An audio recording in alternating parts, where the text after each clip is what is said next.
来是高雄的新兴区，昨暝9点外，有一个60岁男子不明原因倒伫个慢车道，有一个48岁女驾驶倒滑，无看到就甲搞过。这男子掉伫个车骹，互救出来的时阵已经无呼吸心跳。警方讲，初步检验，男子的体内有酒精的反应，敢是啉酒醉倒伫个路边，爱搁厘清。 一台黑色轿车倒回来时，车向闪一下，随后就减速，到尾就停落来。原来是共弄掉，搁共搞过。消防人员赶到现场，想尽办法要将人救出来。再放着好，等一下哦，不要放，不要放，不要放。大家趴伫涂骹，用机师将车扛起来，救人的难度真悬。 将车扛起来，冷桥塞入去，大家做伙出来，将人塞去冷桥顶，所落个才将冷桥对车底拖出来。这个时阵，查甫人已经无气，紧急送病院。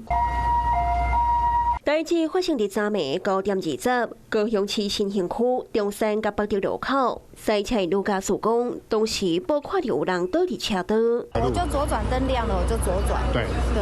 然后之后就感觉有压到、碾到东西。是讲事发进前，都有人发现查甫人坐伫咧慢车道。他是直接坐躺在地上。 然后他是直接整个人倒在地上，四脚朝天这样。警方赶到位初步调查，代志发生伫暗时，48岁姓陈的女驾驶去弄到60岁姓丁的查甫人。陈姓女性驾驶这小客车行经该路口，疑似天色昏暗，不慎擦撞丁姓路人。发生事故个路口，无论是日时也是暗暝，车拢真多。轰动的这个姓丁的查甫人抢救了后，也是救无倒来。初步检验，伊的身躯内底有酒精反应，敢是因为食烧酒了后醉倒伫路中央？后续阁爱等检察官验尸结果来调查事故发生的原因。 Hello， 我是蒋欣梅。想要抢先掌握最及时的新闻资讯吗？赶快订阅、按赞、开启小铃铛，锁定华视新闻 YouTube 频道。